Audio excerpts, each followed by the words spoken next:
Hey guys, Rich Lopez with the Droptine Traditions podcast.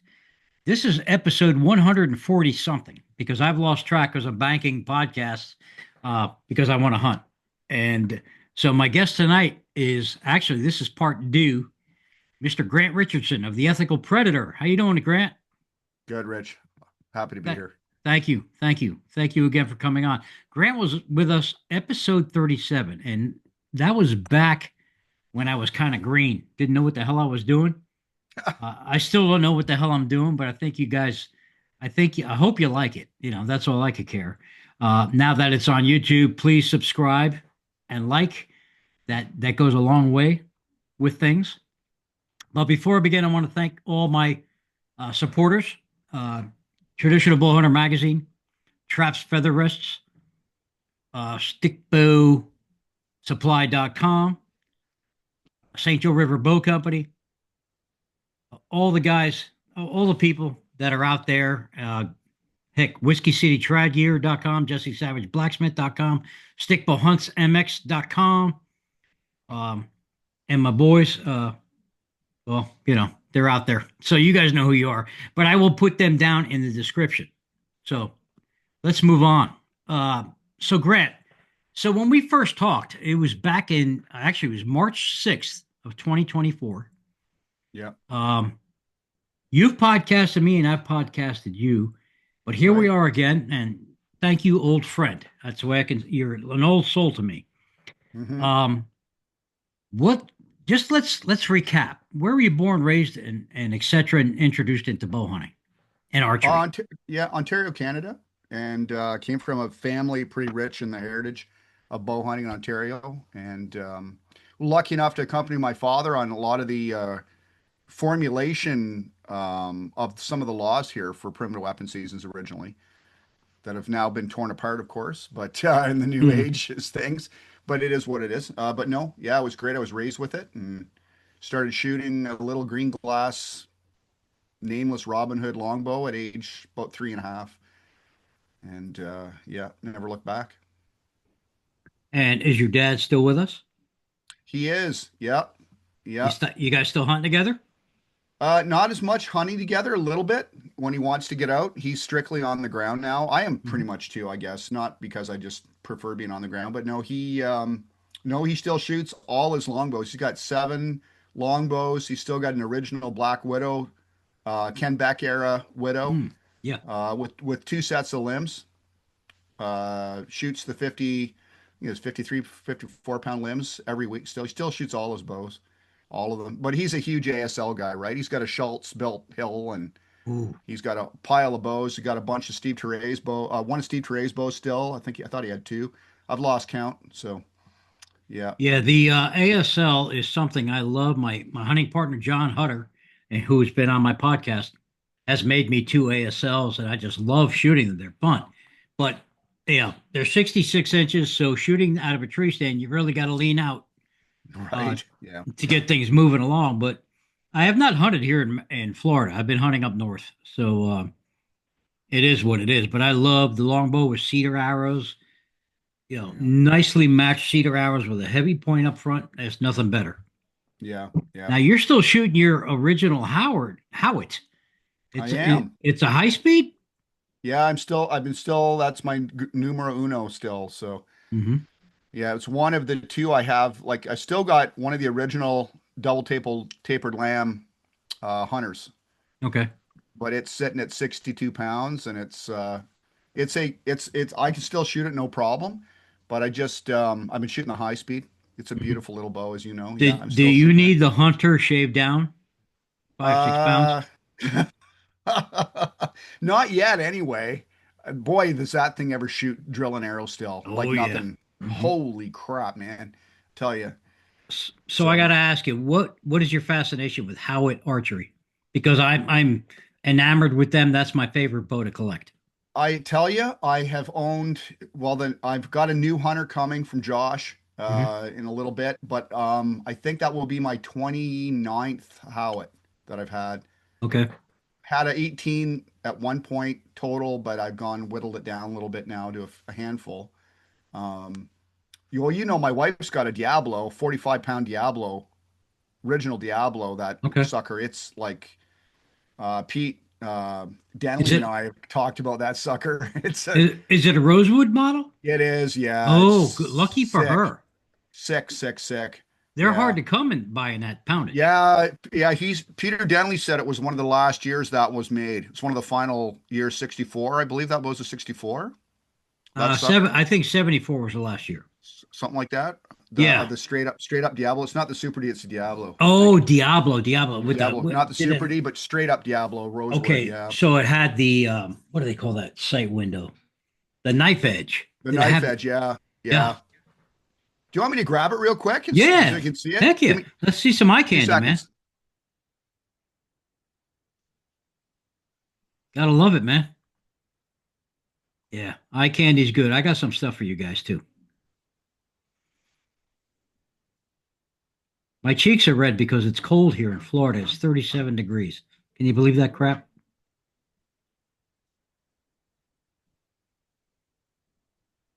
All right, I'm back. Welcome. Try to be gentle with it here. Can you hear me okay Oh, still? oh yeah, absolutely. Oh, that's Oh, beautiful. just Oh my God. it's Look in at mint that. condition. Look at that cross section. Oh, that's absolutely amazing. What's the serial number? Stand by. Hang on. Just roll it around there for you. Oh my God. Yeah, That is sexy. it's unbelievable. And it's 45 too. Beautiful. Let me get some light on this serial number. You got a pen? I have my chart. Oh, cool. So it says EDS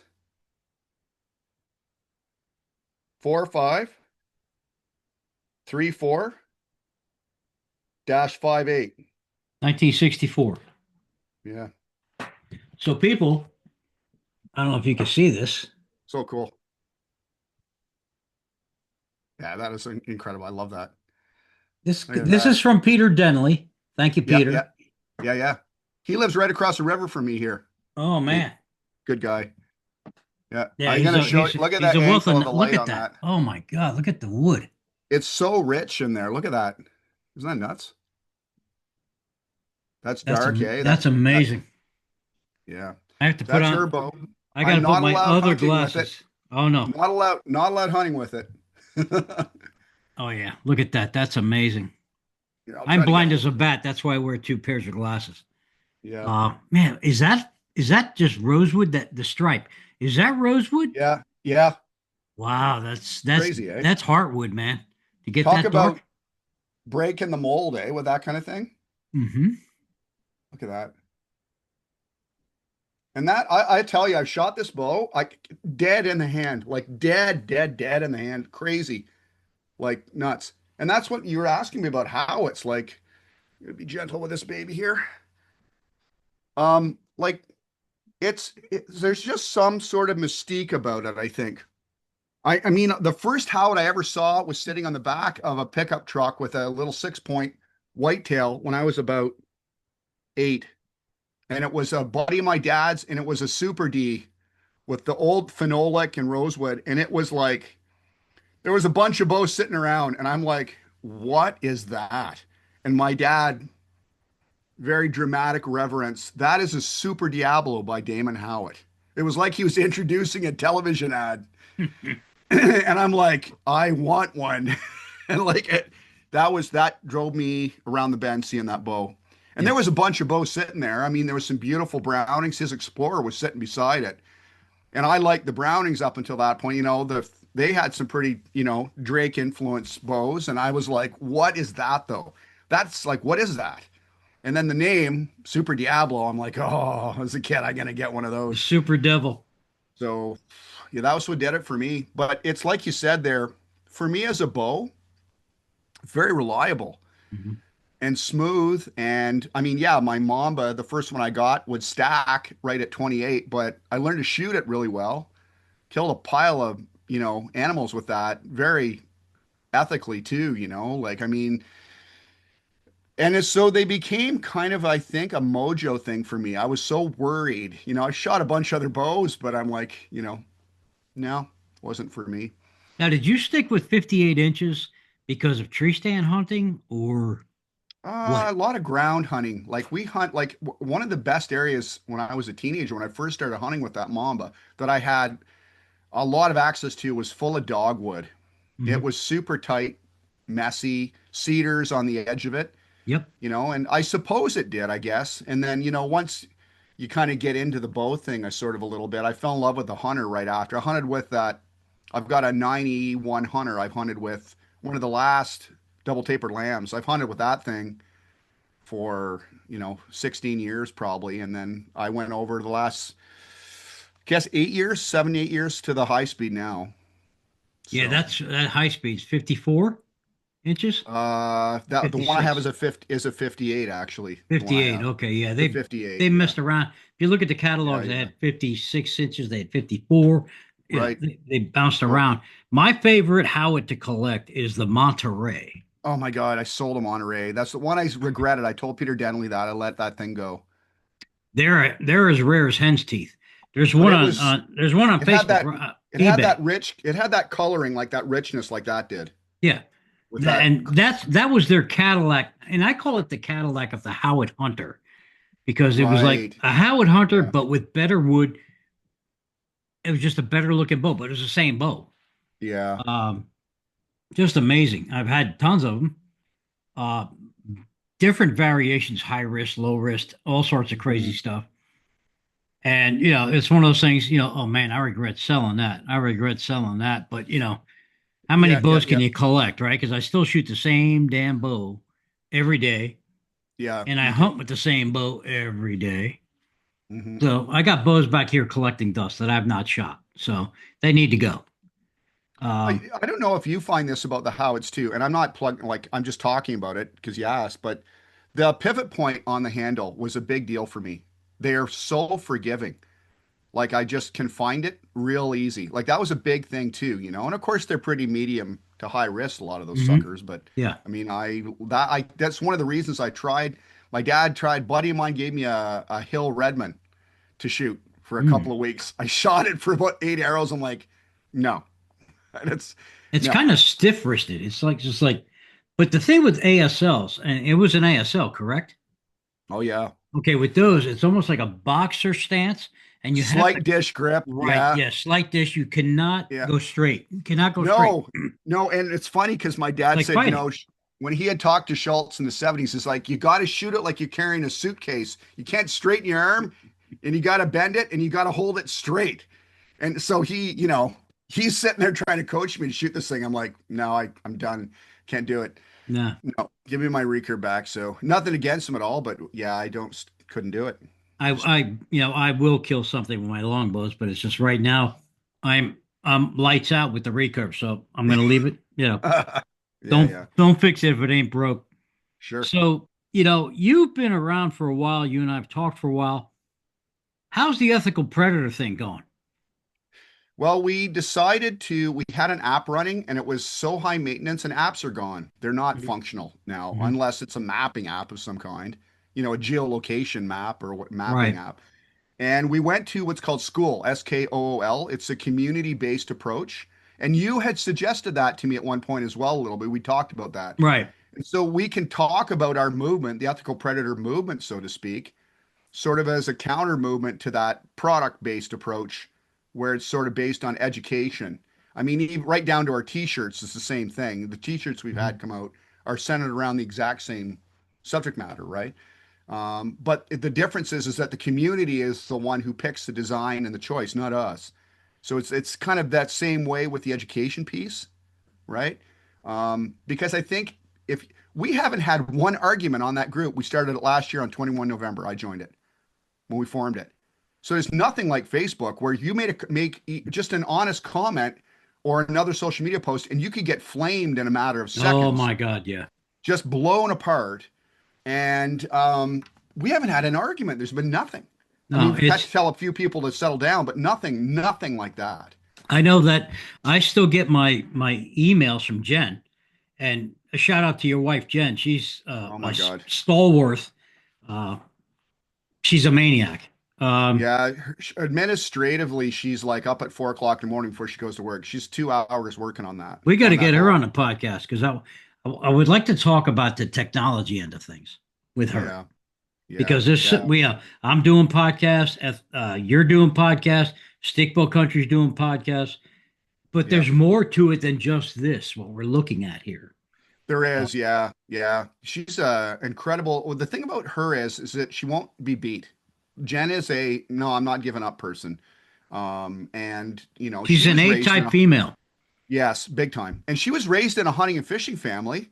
She was like her grandmother, um, was the camp cook. Her mom did that as a little kid, and Okay. I mean they survived on that in their day in Okay. for a great Yeah. deal of the year, canning and everything.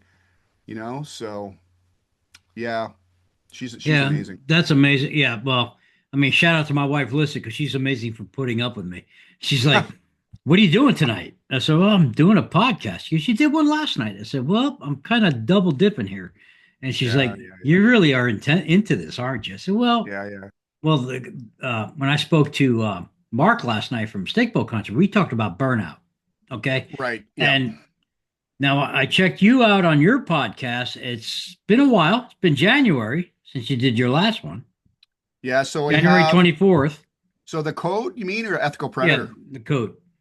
Yeah. So we had the code. We had one. We kickstarted again. There's been a couple up there. So what line is that on? Is it Spotify or Spotify. Right. is it? Yeah, maybe it needs to be updated. Yeah, we've had one. I'm doing a more grassroots approach. So we Okay. had one a few weeks ago with Shane Batnari. And this is a really cool little side quest here. Super. This guy and I connected over Instagram, and guess what? His dad was a member when my dad was president of the OBA, Terrebonne Association in Ontario. Oh, But wow. you know what's so cool? I called that one the Sons of the OBA. We put it out about a month ago. I love that one. You know why? Because we meet on Instagram, and he's got the same value system I have. We didn't like he could have been my brother. So I call it the Mhm. Sons of the OBA, just because of what they were really. I think that's great. Really, It I was do. amazing. It blew my mind. This guy's, and it's funny. Guess what? He became like this guy's like wildlife biologist 101. This guy, like I couldn't believe it. I'm Oh like, my wow, God. unbelievable. And he shoots traditional, and his dad, and I was just like, wow. And my dad remembers his dad's name Mm. when he was president. My dad was president, so I thought it was super cool. That blew my mind. But we've got Monty Browning's coming out this week. I interviewed Monty, so it's going to come Sweet. out. Oh, that guy can talk forever. I Man, I had mean, a good yeah, conversation with yeah, him. he's fun. He is fun. Yeah, yeah, Yeah, and yeah. his wife Annie's beautiful. She's a lovely lady. Oh, it was I mean, they're incredible. just good. They're just good, salt of the earth people. You So know you, what? I interviewed Don Thomas back when I was starting, and I was like, I felt it was a little hard for me because I felt I was talking to my grandfather again through well, Don. yeah, literally talking to him, I feel like I'm talking to William Shakespeare because he's such a Yeah, yeah, literary individual. sure. And when he draws from his imagination and from his experiences, and I'm like, my God, he's otherworldly. I should have. I wish I'd shut up more interviewing him. I've learned from that. So when I interviewed Monty, I'm like, okay, I'll let this guy talk because he's such a wealth of, Hmm. information, and that's the kind of representation I want to give to these younger Yeah. people now. You know, I was when I first started out, I was so nervous because I have not been on camera or radio. I used to do radio in New York City years ago, yeah, but I had not been. I'd been out of the loop for like 20 plus years, right, and I found myself talking over people, and I was like, "Ooh!" I thank God I caught that because I'm yeah, not one to really watch or listen to my podcast because I don't like right, listening to myself or seeing myself. yeah, It's a yeah, thing. It's a thing. yeah, And then I said, well, I listened to one of my earlier podcasts, like I'm talking like episode 12. yeah, Oh, this sucks. I was like, I got to change this shit. yeah, So, yeah, yeah, by the way, this is PG-13. Um, yeah, so it's now 140 episodes in. yeah. That's I talk to incredible. people like I know them because I do know you. We've never Yeah, physically met, but I know I could run into you in a mall yeah, tomorrow and yeah. we wouldn't miss a beat. No, exactly. Yeah, yeah, exactly. Yeah, But so, hey, you wrote a book, The Code of Traditional Archery Walking the Path, yeah. The Legacy of Traditional Bowhunting. What possessed you to write the book? Uh, Three things. My wife's insistence to put pen to paper, just because of what was not there, and not just the bow hunting community, but the hunting community in general, which was the honesty of hunting, which is essentially failure. It's the main driver, right? And you can treat failure right into your empty stomach back in the day if you didn't have a grocery store. And we all feel that every day we're, hey, it's time for dinner. Well, it was time for dinner back in the day too for our ancestors. That's that same gut feeling of that need. And that's the, so, and started breaking this down, and it was watching, I talked about this before. My dad was watching Indy. She was prepping for, it was one of the last years of COVID, and we hadn't seen him a whole lot. And he was watching Indy shoot her bow. And she was shooting a checkmate target bow to work her way into a hunting weight bow. It was a 35-pound checkmate target bow. Mhm. And he said, this is dying out. And I've said this before to other folks and talked to you about it, but I said, well, what do you mean? He goes, it's all get there fastest and get a deer on the ground and make sure it's got the biggest, and this has Mm. got to be the way it is, right? So I said, well, people are individual. He goes, yeah, we're losing the heritage of this, in my But opinion. yeah, the but. But So I got anyway, now. Where did your writing skills come from? Have you always been a literary individual? Have you always been a journalistic type individual? Or well, is this just a natural talent? so we were both raised, although, you look better than I. I hope I look as good as you do at your age. Yeah, Well, I'm like dude. 11 years younger than you are. But Well, seriously, you look but we great. were raised in the era of writing. We didn't Yeah, have Google and right. all that other crap that's out there right now, or Chat GPT and all that other good stuff. And, my mother was really big on reading and writing. She was an Mhm. English lit major, but my grandfather, I found notes when he had passed away when I was a kid, when I was 12 years old. And Mhm. he diaried a lot of stuff, not only as a conservation officer, but his hunts. And he Yeah. would paraphrase this. And he was big into prose and poetry. He wrote a lot. And my father did too. And that was a pretty big influence. But Mhm. reading, like I grew up with Zane Grey novels. Oh yeah. Oh So man. I would read Zane Grey, but then I'd see a picture of Doug Kittredge on the front of Bow and Arrow magazine with a Oh, recurve and a flannel shirt and a cowboy hat and jeans. And I'm like, I want to be that guy wandering around the dude. wilderness, Yeah. I mean, I'm right? I'm I'm looking to my right and I'm looking at all my books, my library, Yeah. and I'm like, Doug Kittredge, the Bowhut catalogs. I Yeah. mean, I remember I got Bow and Arrow magazines from the 70s with Doug Kittredge's Yeah. articles, Fred Yeah. Bear, Jim Doherty, Yes. Doherty, Jim Doherty. whatever. I mean, Doherty was the other one too. He was a pretty big Midge, influence on Midge me. Danders. Do you remember that name? I know the name. Yeah. Yeah. Yeah. Yep. She's I think she's in her 70s now. Maybe later. I don't know. But hey, Midge, I'm not going to, you're still hot. Okay. Uh, she's probably one of the first female traditional bow hunters to kill a Sure. lot of big game. And Right. I'm trying to get around, but it's like pulling teeth here. The older bow hunters now is it's becoming harder and harder to get them on. But back to your point, yeah, there was the stuff that really just gravitated us to what we do now.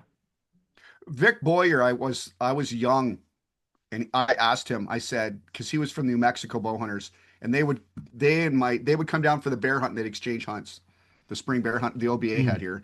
And I yeah. asked him once, I'm like, why do you use a bow to shoot ducks with? And he looked at me and he's like, why not? Like, what the frig? I'm like, okay. You know what I mean? Like, and Yeah. that's sort of that, well, why not? Jeff Kavanaugh says the same thing here. Well, no one told me I couldn't do it. So, There's nothing that can't be shot with a bow. right. So, Anyway, yeah, there's that's that. just I'm just speaking to the capability and limit. You limit yourself to what you think. Mhm. You know. So, book two. Yep. Talk about book two. It's coming out. It's actually Yeah. coming out the Book end of two. this month, right? It is coming out. We should have a test copy order in the next week or two. And David Tetzlaff gave me a forward on this one, which was very, very kind of him. Oh, awesome Um, guy. Yep. Super awesome guy, super nice forward. Really, you know what I liked about that? He actually took a really good look into that, and he's familiar with my writing too. And I got to speak out to Jerry Gowan. Says Jerry really encouraged me to write too, and Jerry kind of crafted that outdoor writing kind of thing for me because he saw how I was writing stylized wise, and he edited the first book.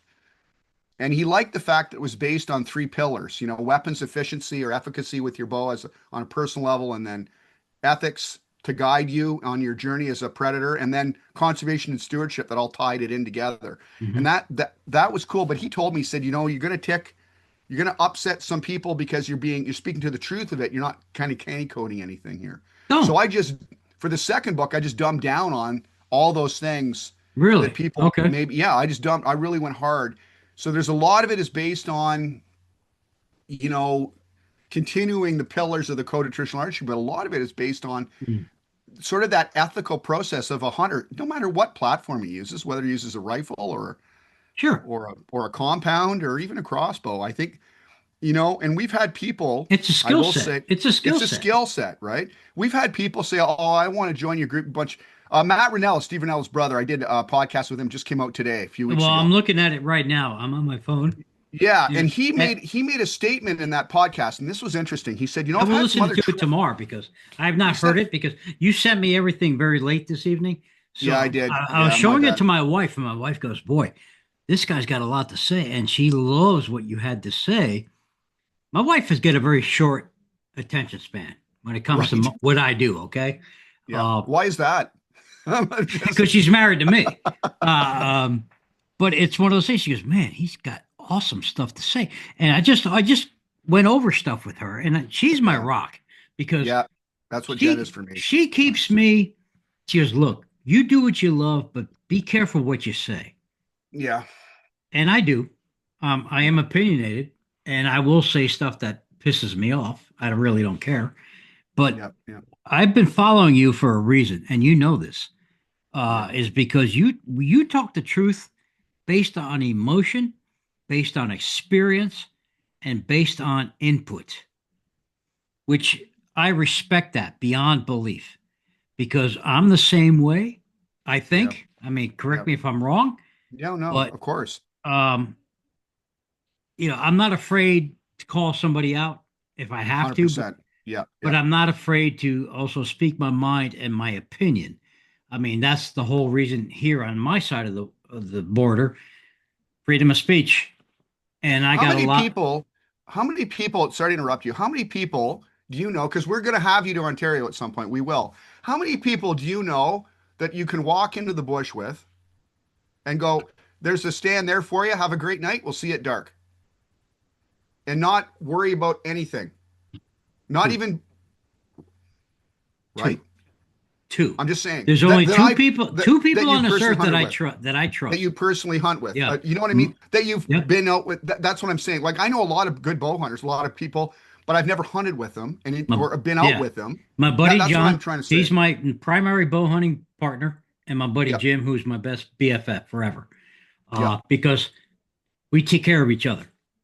yeah. And Right, he's worried about me, and I'm worried about him. And hey, how you doing? Are you okay? But now as we're getting older, heck, my hunting partner's 10 years older than me. This guy still right. hugs trees and climbs them like he's Tarzan. Yeah, yeah, I mean, I'm fortunate to know this man. I'm fortunate to have them in my life. My buddy Jim, he's a great dude, fun, great hunting partner because we're thinking the same way. yeah. Exactly. And Yeah, there's no other people I've ever met that way. yeah, And let me tell you, just to be truthful, I've only had five hunting partners in my entire life. yeah, yeah. I'm My about the brother, same. my brother-in-law Bob, who's 80 something years old now, married to my late sister, and we still talk. And I don't, he's not really hunting much anymore. But if it wasn't for him, I never would have gotten into this game. Yeah, right. Uh, Yeah, yeah. Mike Mongelli, God rest your soul. Uh, he took a crap in the woods and wiped his ass with poison ivy.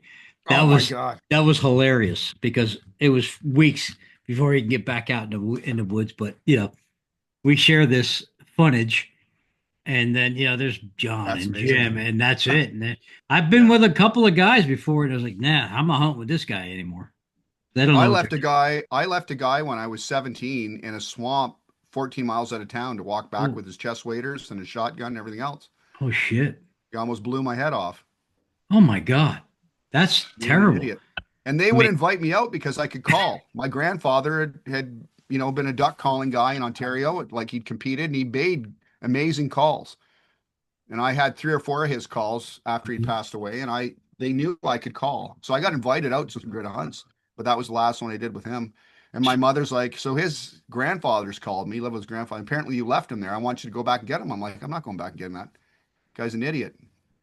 Wow. I hope he So made it. just because he did, but just because of it was I Right. guess I back get you. then I totally get you. ethical safety and all that, but I wouldn't be here had Right. he been 4 inches to the right. you So the know, two dudes that I hunt with, I trust them with my life. My wife sure, trusts them with my life, and vice yeah, versa.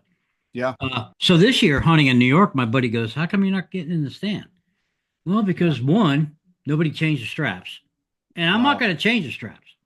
sure, Uh, Two, I'm feeling my age a little bit.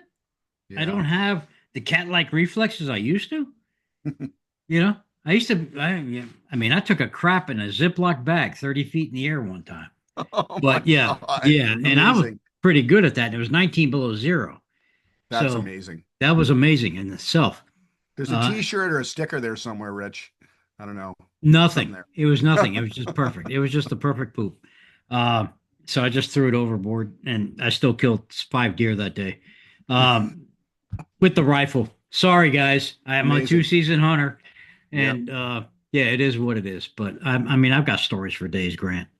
But yeah, it is. Like we have partners that we hunt with. They're like almost like your wife. It's like a Yeah. married couple.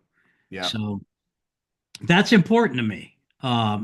You know, that we share the same values, we think the same way, Hmm. and okay, we're going to get the T-bone tonight. Yeah, we Yeah. know who's Right. got the sale on them. Sure. I miss those days of going to the local rural restaurant and getting that 20-ounce ribeye for $20. Yeah. Yeah. You know, Right. those days are great. I mean, they'll come back someday, but it is what it is. So let's get back to your book.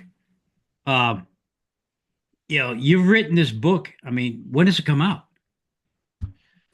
So it's done now. Editing's completely done. We've got a Okay. test copy. We're ordering one hopefully this week. Get a test copy, see if we Hmm. like it.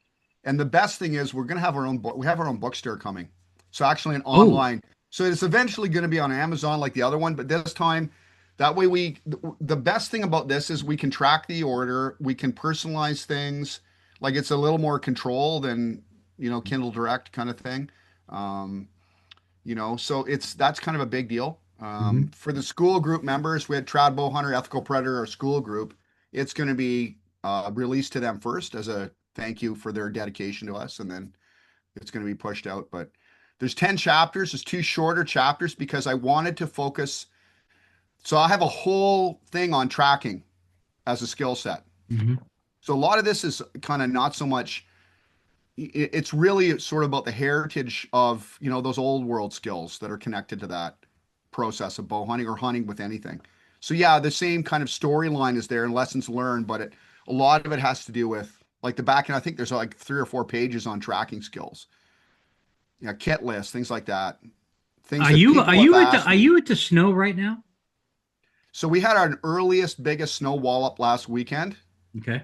and I was cursing the entire time. It wrecked 3 days of hunting I could have had, just Oh, because blew it out of the water. I'm a big tracker when it comes to snow. Uh, Yeah. So we have a skiff now. It's sort of I'm melted. following the Benoit process ever since Oh I was yeah, a kid. yeah, yeah, So yeah, yeah, yeah, I mean, like I see a track. Somebody, Jeff Nowak, actually on Facebook, yeah, yeah, put a yeah, post on there. Hey guys, are you seeing buck tracks where they're dragging their feet? And usually when I get on a track where a buck is dragging his feet, that's a 200-pound plus deer yeah. It's big, big just boy. because he's a fat piece of shit. Just, Yeah, he's yeah, dragging his feet. And yeah. that's a buck I want to get on.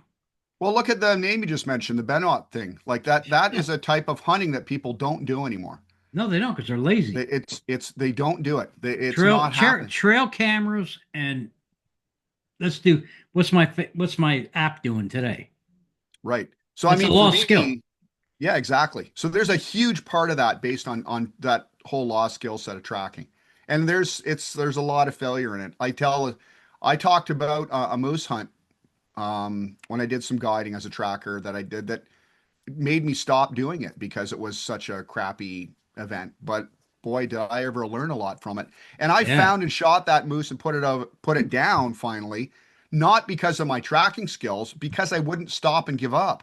It wasn't because I was, Oh, I mean, I got the shot because another bull ran him back onto me it's in rut. it's It relentless. wasn't Yep. right. It's sort of that push hard, getting in there and just not giving up and wanting to know what happened, So, It's amazing stuff. I mean, man, can't wait to meet you. God. Um, oh my God. Yeah, I'm just a regular dude from Ontario that loves bow hunting with a stick bow. yeah, I mean, you've been around for a while. You're doing a good thing. I really appreciate your friendship. I really appreciate what Oh, you I do do too. I do for too, sure. Rich. Yeah. Thanks So for the let's, bow porn, by the way. You mentioned the oh, bow porn at the beginning, so well, here we go. Okay. oh God, yeah, that you're just killing me with these things. Oh, don't do that. So Ah, what do you think sick. this is?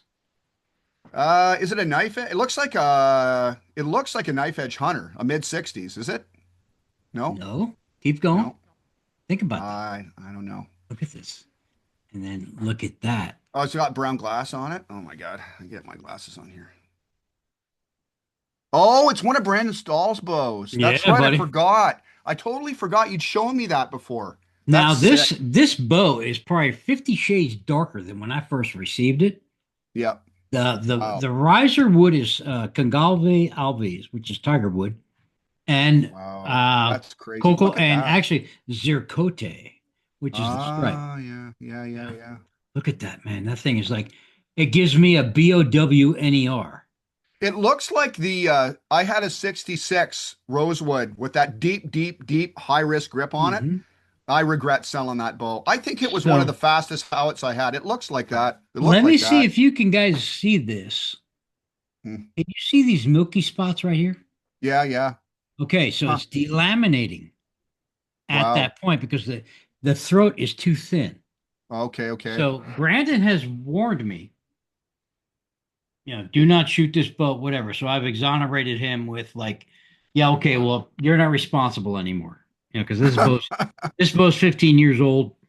Uh, Wow. so Crazy. Look at that thing. what I'm going to do is I'm going to have a buddy of mine, Mike Roberts, hopefully if he'll respond. I sent him a text today.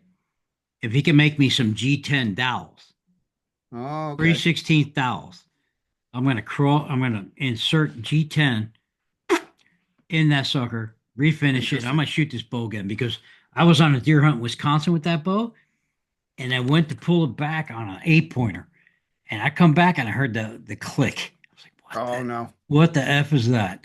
And I laid it down and I saw that milkiness right in the throat grip. I said, no, no. Oh, I probably should have shot the damn deer and just forgotten about getting hit in the head. But it yeah. was one of those things, it's just whatever. But I've that's my favorite bow. It's the Droptine Traditions bow. Oh, yeah, It yeah. is, yeah, it's me all over it. And my name's not on it because I don't when people make me bows, I don't want my name on it because if I have to resell the bow down the road, I don't want my name on it. Yeah, yeah. It just doesn't My mean my crap. late uncle had a cobra blow up on him, a little short cobra Oh shooting at a deer, God. blow up on him. So that was back in the 80s. Well, Yeah. did the arrow leave the shelf or no? Well, he didn't hit the deer Okay. Well, there you go. with it, so I don't know. I remember looking at the remnants of it, the whole top. It was the whole top head front, the whole back delaminated right off it, just Mhm. completely. And then the face, there was face separation too, where it was Yeah, laminated. So that's an epic explosion. yeah, it was quite incredible. Yeah. So I've never really had a bow explode on me in all the years that I've been I haven't refinishing and either. repairing bows. I mean, I pulled them back. I did one repair. It was on a Colt, which was a high Oh speed yeah, yeah, Supreme. It was a very intricate bow, yeah, and they made good bows. I mean, they made nice bows. yeah. But I drew it back and I heard that peeling, that's a weird noise, like Wow. something separating. I was like, oh, I let it down. I looked and I could see that everything separating. I was like, oh, put it away. I refinished as a showpiece, it's just something to look on the wall. It's funny. The only time I was waiting, I had 2 week wait in the middle of deer season to get my Mamba that this guy had misordered. He didn't like it and they sent it back. So the guy's like from the bow shop's like, no, no, this guy wants it. So I was waiting about 2 weeks And I shot. A guy was going to give me a McPherson compound to shoot, and I shot it, and it blew up on me on the range, and it lacerated my left arm, the cable. Wow. And I was like, well, I guess that's something. There we go. That's That's it. dangerous. I was working at a bow shop in New Jersey. I'm going back 50 years ago. Yeah. And this is back when the Oneida Eagle first came out. Oh yeah, yeah, yeah, yeah. And I was like, okay, this is a weird bow. It's a recurve limb with these cams and stuff. So we're trying to push these things. This guy goes on the range. We set him up at a 10 yards just to test the bow out. Yeah. He comes a full draw, and the entire bow broke mid riser. I mean, this Oh, sucker, bam, and and down between the wickets. oh my God. I mean, this guy was on the ground. I was like, dude, are you okay? I mean, we thought we had to call an ambulance, but he Sure. was okay. But man, that was an epic explosion. Epic explosion. Yeah, no kidding. Wow. But Yep. Old buddy, not my dad still shoots an Oneida too. okay. An old Oneida A too. friend of mine in Maryland, he shoots one as well, Yeah. and he's a real hardcore target shooter where he actually finger walks Yeah. Right. Oh, and really? Eh? and Oh, shoots targets with it. He's amazing. Fred crazy. Dolinger. Fred, if you're Wow. listening, I love you, brother. He's a maniac. An incredible shot. Yeah. Uh, I shot a compound for a short time. I had shoulder issues. It's still underneath my desk. I haven't shot it in probably 12 years. Right. I'm Yeah. afraid to open up the case and see what it looks like.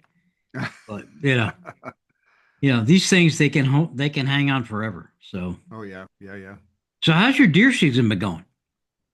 Been only out 3 times this year. I'm a big Oh, late season. I will admit I'm a big late season hunter. I okay. am. So, been out after small game with Indy a few times, but Mhm. we have a huge predator problem on our property this year, but it's sort of been growing a little bit. So, a lot of fishers. Our local turkey pop where we are took a big hit. All 3 hens we had nesting on our place had their nests done in completely, renested, done in. So they didn't even have poles. So when you say fishers, are we talking fisher cats? We're talking fisher cats. Yep. Yeah, I've oh, so Yeah. where I Yeah. hunt in New York, upstate New York, Yeah. they're Yeah. quite they're pretty much everywhere. And Yeah. that's a scary little creature. Yeah. They're not really small. No. The No. ones I've seen are at least 5 feet long.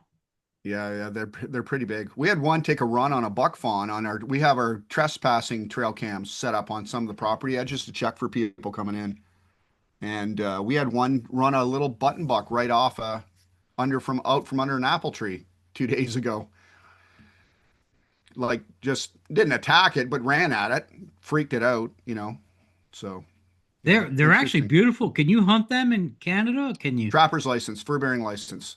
Okay, Need a fur bearing license. they're Yeah, beautiful. The fur is absolutely outstanding. yeah, no But the problem. one I saw that I encountered in New York, I'm sitting in a ground blind, Yeah, and it came past me and climbed up the tree like 20 yards away from me, but it saw me, and yeah, it gave me the look. I went, and I was like, oh, yeah, this yeah, is not good. This thing can rip my face off. yeah. Oh yeah. The craziest thing I ever had happen was with the little brother to the fish, the pine marten. And I Mm. used to hunt with one of those old Bateman hip quivers. Oh yeah. And there, I still have it. It's a great quiver. My dad had modified it. He put a leather backing on it and made 2 napped arrowheads, on it, carved leather on it. Hmm. And on that little backing, I'd put like a little fanny pack thing attached for some accessories. And I was hunting up the ground once. I was like 18 or 19. And That was yesterday. yeah, exactly. And that's when I could still sit on my knees for 5 hours at a time. And I had this little pine marten come around, circle me about 4 times, and hop into my quiver where the pouch was and curl right up for like an hour. And there was no phones or cameras back then. And I'm like, I just had this experience with this little predator and he got up and like nothing and took off back into the pine trees an hour or He just two needed a later. break. It's like, hey He man, just found a great place to chill out. I'm coming back from the Pine Martin bar, and Yeah, I need a nap. crazy. So It's whatever. nuts. That's But stuff cool. like that is so cool, that Yeah. I wouldn't have seen busting around, making all sorts of noise and rambling around. It's funny. I tell people all the time, I was like, us bow hunters, we spend so much time in the woods that we see things Oh yeah. that the average human being would never see in their lifetime. Yeah, And yeah. I try to record as much as I can Yeah. now with modern technology. Yeah, And yeah. now that I'm involved in a lot of this technology, and when I put it on social media, people are like, wow, you really saw that? Yeah. And I'm sharing it with the public because I need you to see this because you I have no know. idea what you are missing. Exactly. I'm trying to find something for you here. So I talked to a guy. He's a big instructor here in Eastern Ontario. He's a big crossbow guy, and he's hadn't killed a deer yet. He's had some near misses. Trying to find it here. I'll have to find it here. Take your And time. he had said to me, "I just can't get close enough. How close have you ever been?" And I 6 yards. said, "Yeah." So I said, "Well, this is my first night I was out here. I'll find it here. It's great because I Indy's my little hunting buddy. So I come home if she's not out with me, and I get to do the report with her. It's amazing because Jen doesn't want to hear Yeah. it. So, well, she will to a degree. Hang on here. I'll have to find this here. Here. So yeah, like I'm scrolling through my messages to Indy here, and it's all about hunting stuff. So I sent him this. I'll play it. Try to get it.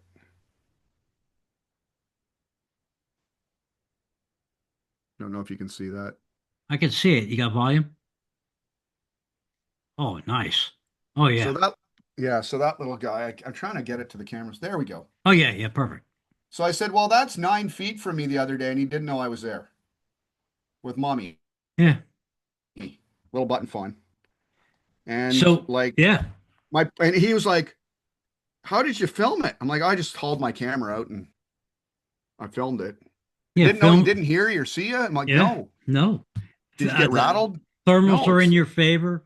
no, the You deer's eating the apples under the apple tree. He's just chilling out. Why didn't you shoot it? I said, well, I'm looking for a bigger deer. I want something with more meat on it. That's all, you know. Yeah, like with So New York, it took me about 4 days to figure out what they. Ah, excuse me. bless you. I knew that was coming. So it took me about. I was there for 6 days. So around day four, I started realizing what the hell they're doing Right. because Yeah, it's yeah. big woods. There's no funnels. There's none. It's just big New York That's woods, like Canada. that's crazy. Yeah. You Yeah, know, yeah. I'm like, all right, this is what they're doing. So I told my buddy, I want to give me the tree seat. I'm going to go sit in the woods, and I'm going to do it on a west wind because the wind is in Right. my face, Yeah. and things will happen. And sure as hell, I mean, I was in there 10 minutes, and the does start piling past me, 10-yard shots Yeah, all day yeah. long. But again, nothing big enough that I want to shoot. Yeah. But it was great photographing, videoing, and then all of a sudden I look out in the field and here comes this monster 10 pointer. But he's Oh, not in the yeah. same. He came Right. out of the similar direction, but he went above them and came Right. across the field looking for them.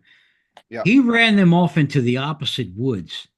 Ah, The right. does came out. There were four does. Yeah, yeah.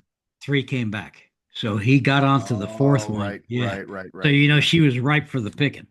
right. So I was like, okay, I will see you in about 3 weeks. Yeah. And That's amazing. I will have my smoke pole and nothing is Exciting. safe. Yeah. That's exciting. So, Very exciting. but yeah, Yeah. man. So we are at about an hour. I got complaints from my older listeners that they're too Gotcha. Gotcha. long. Yep. Yeah. Yep. Your Yep. podcast is too long. I said, well, I, yeah, I guess they got to change your diaper or something. I don't know what it is, but God. yeah, just to bust their chops. I said that. Sure. Yeah, yeah. But so when is the book available? We're hoping in the next 2 weeks, like as soon as we get the test copy back, Mhm. we'll have it up. Yeah, for sure. Yeah. And how can we reach you to obtain the book? I can shoot you our school group because it's going to be released there first. It's probably the best place Okay. to find it. Because that's Because where it's going to I be want to launched. promote it. I want to promote it on my Yeah, social so it's page. going to be on the school group, which is SKOOL, Tradbo, uh, yeah, Tradbo, Hunter the Ethical Predator. So I'll send you all that stuff though for you. And it's going to be put there first. Yep. So I'm excited about it. I think it's going to be, you know, hopefully received as the first one did.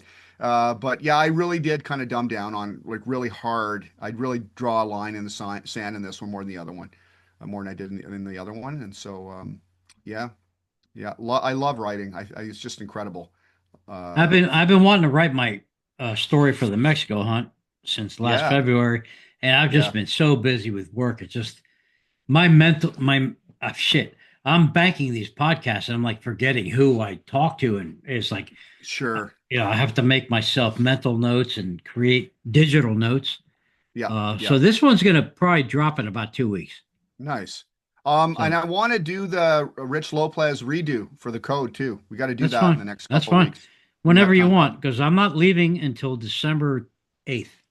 Perfect. So I'm Awesome. Well, around. we'll do So it. We'll do it before the end of November. yeah, for 100%. sure. Like, For let's sure. do that. Yeah. Yeah, I'm doing the no shave November thing for obvious reasons. So I will Amazing. be clean shaven after November 30th. And by the way, folks, hurricane season is over November 30th. I Right on. can't wait. We have not had any hurricanes. I have not had to fire up my generator. I am Nice. so happy. It's just great. Oh, and we're going to have the Aurora Borealis tonight. Oh, right. Yes. Yeah. We had a Yes. pretty intense last night. Pretty Yes. intense here. So I want to get out. I've never seen it. So I'm going to So try cool. and tell So my wife, cool. keep me awake until 11 o'clock. So That's amazing. we shall see. If So I Grant, shave this thing off, if I shave this off, I'll get evicted from the house. oh, okay. The My last time wife, I did that was for a course for work with the military, with the army here. I had to shave it off because the gas mask fitting on that course. And I'll tell you what happened.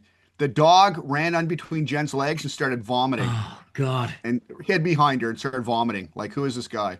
So that will never happen. No. And Indy was little and she ran out and she said, Mommy, Daddy looks ugly. She So was like 4 years old. my nickname So in the house this week is sea urchin because my face looks like amazing. a sea urchin. I'm like, whatever. Amazing. So, Thanks for the time, Rich. Really appreciate it. hey, brother Grant, thank you so much. And Yeah, man. folks, uh, tune in to the Ethical Predator online. Check them out on Facebook, all the social media platforms, even Google. Uh, and I want to say something about uh, besides social media, but their mental health is a big issue today, and I'm very serious about it. I suffer from it from time to time. Just I'm a hyper person, but I'm my worst enemy. If you see something, say something, embrace these people, help them along, do whatever you can. But on that note, I want to thank you on behalf of the Droptine Traditions podcast. Grant, have a blessed holiday. Do you guys Thanks, buddy. celebrate Thanksgiving and all that in We had Canada? it beginning of October. You guys are a little behind, a little ahead of No, us. We should. we're always behind. It's a good excuse. It's a good excuse for pumpkin pie, though. It's another Oh, good dude, excuse. or pumpkin roll. That's my It's favorite. amazing. Oh my Yeah. gosh. Yeah, So killing me here. thanks, Grant. Thanks Have a again. great night, brother. Sounds good, buddy. Cheers. Take care. Bye bye.